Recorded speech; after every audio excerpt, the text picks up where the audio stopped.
Welcome back to Movies TV Mad. You can follow me on Twitter at Movies TV Mad, and welcome to Wednesday's edition of the dceu Daily. So according to Scooper, Daniel RPK, most of you will know who he is, a very accurate, respectable Scooper. He's saying that Warner Brothers have greenlit a sequel to Todd Phillips' Joker movie. The first movie, of course, starred Joaquin Phoenix and was written and directed by Todd Phillips. It was a great hit for Warner Brothers and the other investors they brought into the project.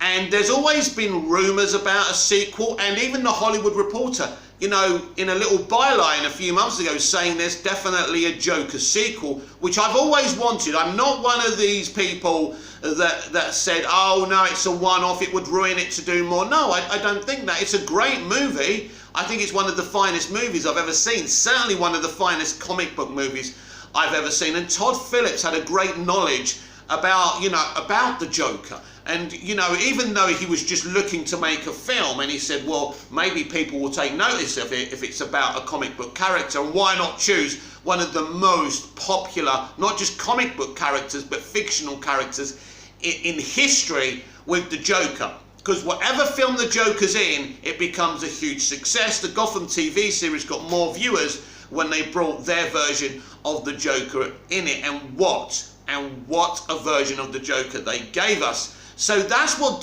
Daniel RPK is saying, that it's now being greenlit at Warner Brothers.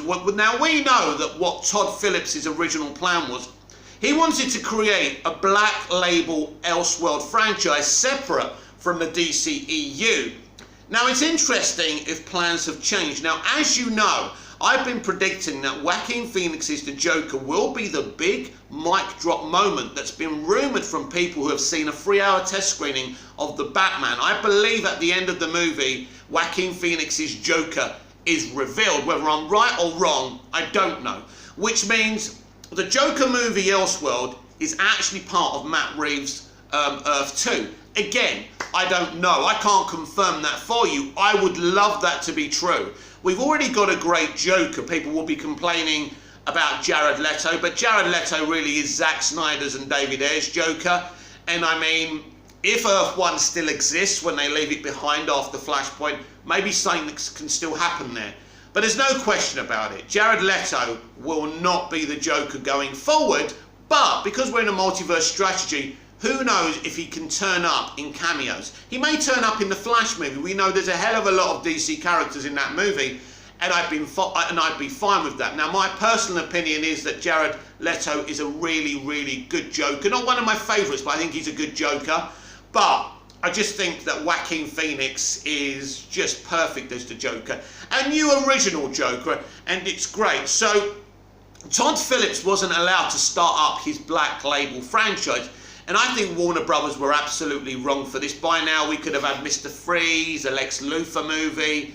And again, when they talk about a Joker sequel, are they talking about a Joker sequel? Could we see the Joker meeting Lex Luthor, the Penguin, Mr. Freeze, different versions of these DC supervillains, Rogues Gallery? This Joker sequel could be absolutely anything. It could be part of Matt Reeves' Earth. It could be a separate Earth still. Again, we're doing the multiverse strategy, so that's fine either way, even though I would think it would be totally cool for him to be Matt Reeves' Joker, but it doesn't have to be that. Matt can choose his own person, which I suppose in reality he probably will, but who knows what's going to happen. But let's pretend for a minute that Joaquin Phoenix's Joker isn't part of Matt Reeves' The Batman, which is probably a realistic take, but that's just one of my predictions anyway.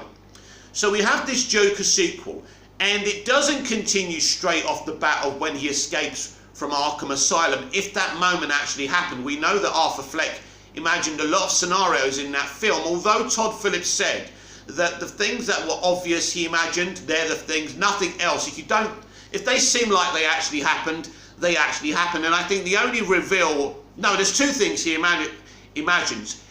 When he's in the comedy club watching the show that Robert De Niro's doing, and Robert De Niro calls him to the stage and he says, oh, you're like a son to me. That's all fantasy. And also when he thinks he's dating his neighbour. That's all fantasy, and that was revealed. We saw that when she shit herself when he turned up at her apartment. So those two things, you know, were in his imagination. We still don't know if he killed her, because they kind of didn't show us that. But to be fair to Todd Phillips, he did say he didn't kill her, and seeing he wrote and directed the movie, he would know more than we would about that. So I don't think it would, a Joker sequel would start straight off the bat from him, you know, escaping from Arkham Asylum. But what I feel they could do with this kind of a movie is that he meets other villains, but done in the kind of, you know, in the kind of way that Todd Phillips would, like he did Arthur Fleck. Now you could do that where he meets these other villains, but he could also meet these villains before they become villains. It might not be a villain kind of movie where they get together, or you could do something else. You could later on down the road, not with this Joker 2, this Joker sequel, you could introduce all these villains in their own movies in this Black Label franchise, and then Arthur could unite with them as they become villains. Also, they could just cameo as he, you know, as he's doing his thing. You know, these characters could just be ordinary people before they become the villains, and you know, you get a name drop or a cameo or an Easter egg. So I want to see Todd Phillips flesh out this Black Label universe and franchise and introduce these villains in their own movies. I think it would be absolutely great. I mean, Todd Phillips has got great quality to it for even thinking about doing a live action Black Label DC franchise. I think it's a great idea, and they should have went with it straight away. And he should have went to work on this ages ago. We're talking, this movie was released in 2019, am I right? And so what? We're talking about 2 years ago. If they were to start shooting maybe sometime next year, we probably won't see the movie till 2023. If it's happening, I trust Daniel RPK. I think they have greenlit it. You know, it makes sense. I don't know why they've taken so long, but Joaquin and Todd Phillips are very, very busy people. This is a movie that's critically acclaimed, the first one. Joaquin Phoenix won an Oscar. I think the Joker movie should have actually won an Oscar for Best Picture, but we don't live in that environment. We can't be rewarding those men too much, right? But anyway, but it was great that he won the Best Male Actor. So that's a scenario they could do in the sequel, where he meets these brand new fleshed out rogue gallery Batman villains. But I think they're going to go and continue this kind of interesting connection he had in the first film for a very young Bruce Wayne. So I think they may kind of time jump a decade, 10 years, or slightly less. So, you know, Bruce Wayne could be in his late teens, 17, 18, or maybe even 20 years old, depending how forward they want to jump. And I think what we could see is that it could be confirmed that actually Bruce Wayne and Arthur Fleck are half brothers. Now, how they could do this is pretty simple, because it was confirmed in the movie that Arthur was actually adopted by his mother, and it was also confirmed she allowed her boyfriends to be very cruel to Arthur. That's why she ended up dead, being killed by her own son. What a grueling, you know, what a gripping, harrowing sequence that was. But I tell you what, it was great. It was great to watch, right? Not that I enjoy watching people being murdered, but it was just so compelling with the character's arc as well. So the scenario of how he got adopted really wasn't explained. And considering she seemed to be always had mental health difficulty, how was she even allowed to adopt Arthur? But we are talking about the 80s, and yes, things were slightly different and less strict when you adopted children. But there could be a scenario that she had this fantasy that her and Thomas Wayne had an affair, and, you know, he fathered Arthur. But the scenario could be that Thomas Wayne slept with another woman. He didn't want his wife, Martha, to find out about this illegitimate son. So I think what we know for fact is that Arthur's adopted mother did work for the Waynes at Wayne Manor.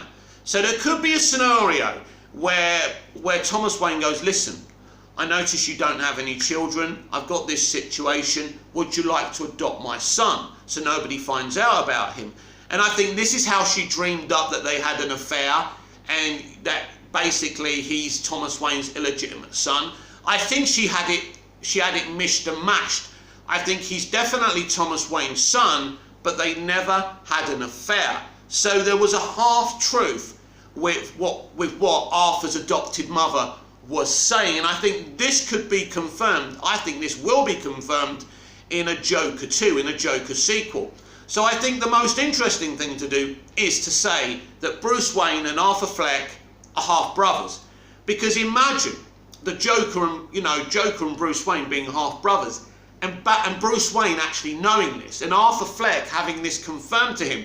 How does this make him feel? And maybe Bruce Wayne rejects that, and rejects him just like Thomas Wayne rejected him, and slowly but surely Arthur begins to hate Bruce Wayne, and it's a personal war. And Gotham City is kind of collateral damage for Arthur's vendetta against Bruce Wayne because he rejected him. And I think there could be an element that maybe Arthur does love Bruce, because there is that kind of hint within the comics and some of the animation. I mean, even the Lego Batman movie hilariously pointed to that, didn't they? And I think that was part of kind of the core piece of that film. So maybe Arthur is so desperate to be accepted by Bruce Wayne, he goes deeper and deeper and does worse and worse things to capture Bruce's attention. And I think this could be a really, really good way to do this movie, because you don't set up the Bruce Wayne and Arthur Fleck connection for nothing. Maybe Todd Phillips always foresaw a sequel and maybe even a trilogy happening, and even more. Now, it is very important to say that Joaquin Phoenix usually doesn't do sequels, doesn't do franchises.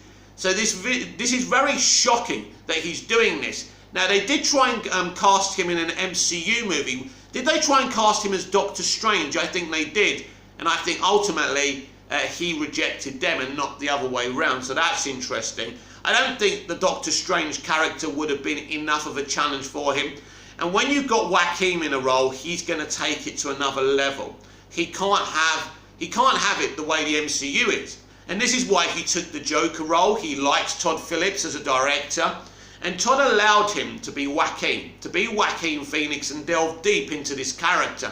Artists like Joaquin Phoenix really like to explore these characters. So something else you can expect from a Joker sequel is that Joaquin Phoenix and Todd Phillips, through their writing and performance, will really, really take a deeper dive into this character, because there's so many more nuances to delve into and delve deeper into for this movie. So I would definitely love to see the confirmation of them being half brothers, Bruce and Arthur.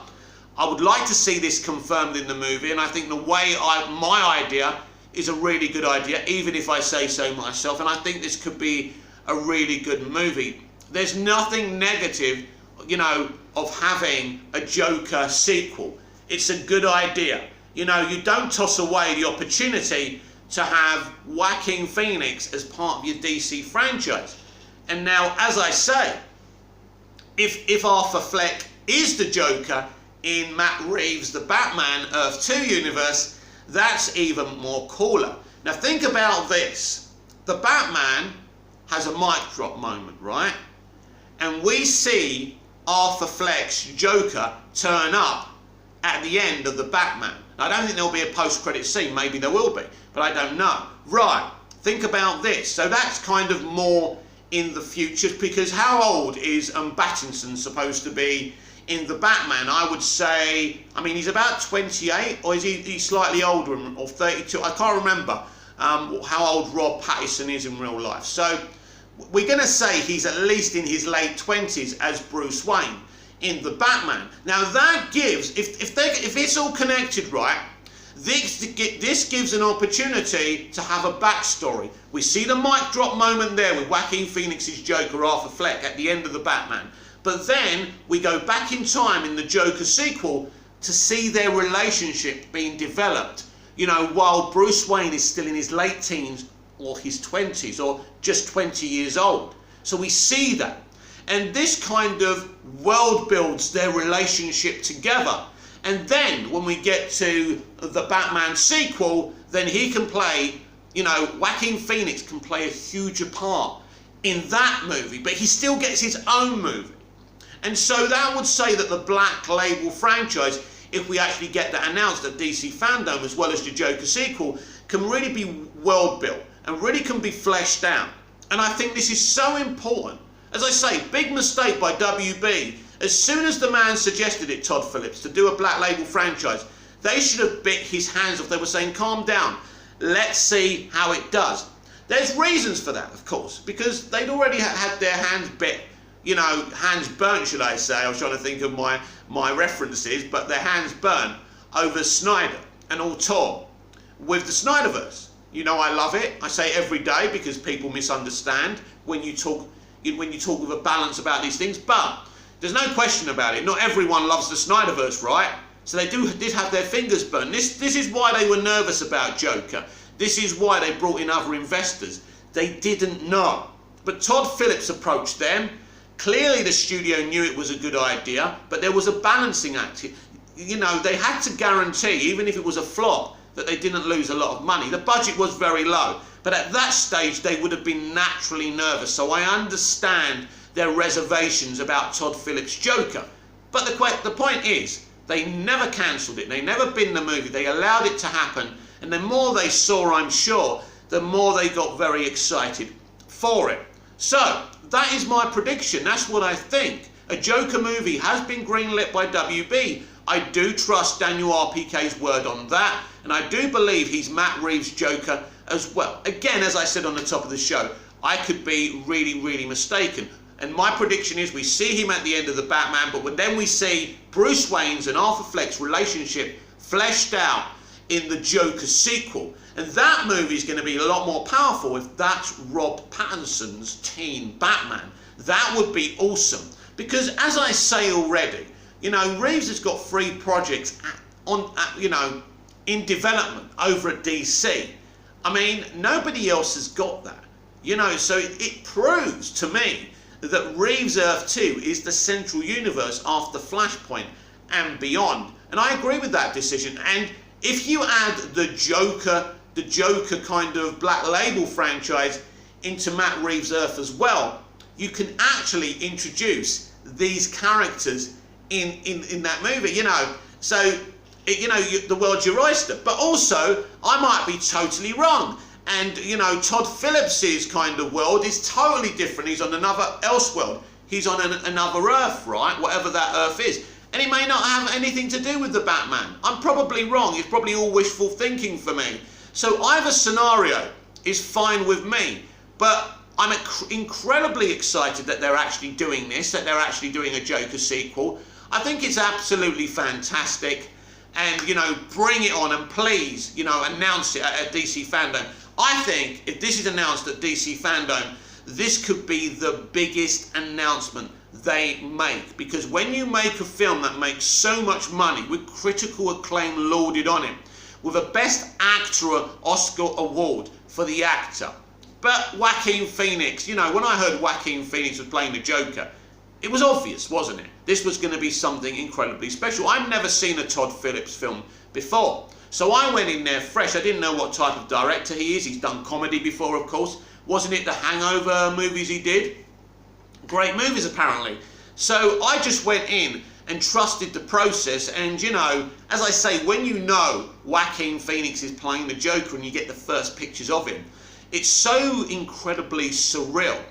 And I was so honoured that Joaquin decided to join, you know, the DC live action universe. So important.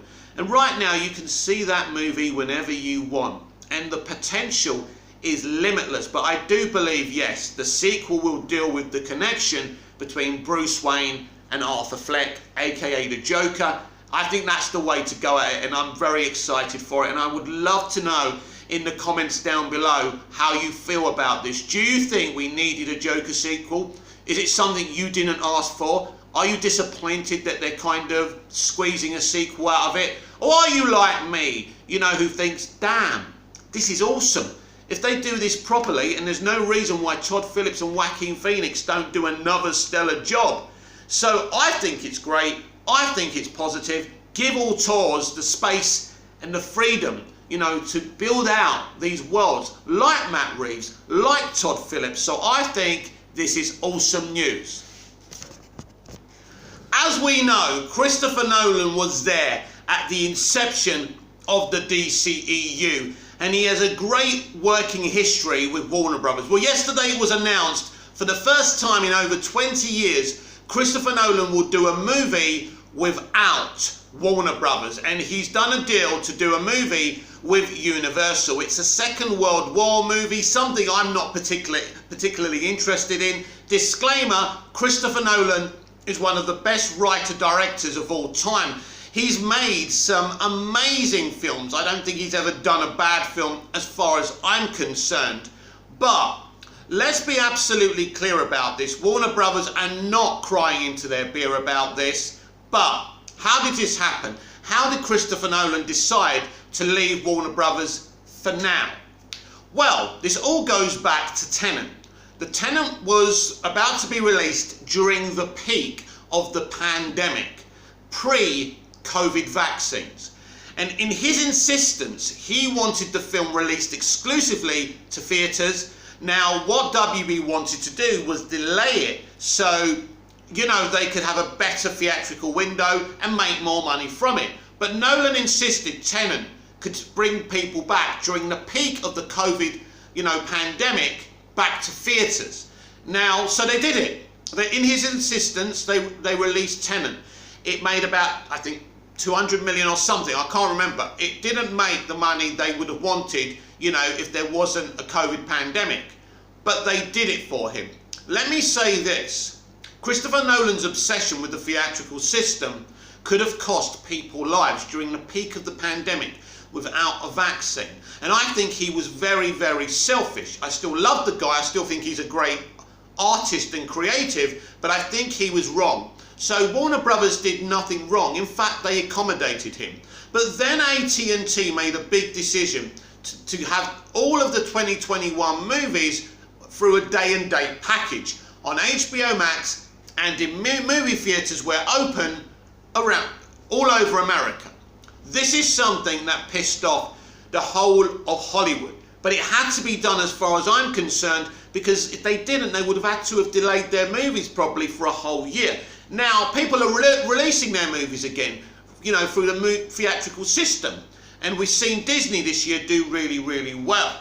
So I think early 2021, I think day and date was important. I think certainly in terms of from the moment they released the Suicide Squad, it is my belief the Suicide Squad could have been released just purely through the theatrical system, and it would have made a whole lot of more money. And I think Warner Brothers were greedy. And I wouldn't put this on Warner Brothers Pictures. I put this was an AT&T decision. Just like releasing the Snyder Cut was an AT&T decision. And so, yes, part of it was them trying to launch this struggling streaming service, and they really pissed off Christopher Nolan. But this isn't the reason Christopher Nolan is not distributing this brand new movie he's developing right now via their system. It's because Warner Brothers and Disney have reduced their theatrical window. From next year, the theatrical window will be around 45 days. All the main studios will be doing this. But Universal have promised, I think, like a 90-day, or is it 190-day theatrical window for Nolan's movie. Now, I think this is incredibly unrealistic, and I don't think Universal have a streaming platform. Comments down below if I'm wrong about that. But I think as Nolan goes forward in his career, he's going to find it really difficult, even with someone like Universal, to have these huger, extended theatrical windows. But he's done a deal. So this is the reason, because if he wanted to, he could have done a deal with Fox, which is owned by Disney. But clearly, Disney are going through have reduced the theatrical window to 45 days, as WB have, and several other studios have done as well. Clearly, he spoke to WB, he spoke to Fox, he spoke to all of them, and no one would accommodate his 90-day, 190-day theatrical window, or whatever it is. Unrealistic in the way things are going with streaming. What is the advantage to a studio, you know, shrinking down the theatrical window to 45 days? Well, I'll tell you. They do the 45 days and then they can go straight to streaming. They can, you know, they can do Premiere Access if they want on Disney Plus. It can be on HBO Max a lot quicker. It can be on rental on places like Apple and Prime Video, Amazon Instant Video, and they can make money that way as well. That's why they're doing it. And so Universal are fine with this. But going forward, as I say, it's going to be extremely difficult for Christopher Nolan to find a studio that gives him something like a 90-day theatrical window. It's just not realistic because the future is streaming. I believe the theatrical kind of system can survive, certainly with a 45-day window, and I think in the future it could shrink to about 30 days. I think in this environment right now, you should be releasing a movie for about 30 days and then straight to streaming. That's the reality of the situation. We've moved on. I spoke about this before. I've given you my kind of comparison before. It's like the jukebox. Going from the jukebox to the vinyl player, from the vinyl player to the CD. You have to move on with the technology and what makes you more money. But I don't think the theatrical system is dead. But I think Disney and Warner Brothers shrinking the theatrical window is the right thing to do. But these auteur directors, they're very passionate and old-fashioned. They're very passionate about fighting for the theatrical system. Plus, they make more money from it as creatives as well. But we do know that the day and date package did pay all the artists and all the creatives their money they would have made. And that just shows you how much day and date has made for Warner Brothers and HBO Max and AT&T, because if you're paying out over 200 million to all these artists and creatives, right, to keep them happy, that means you must be making a lot of money. They're not a charity. They didn't just pay them out for no reason.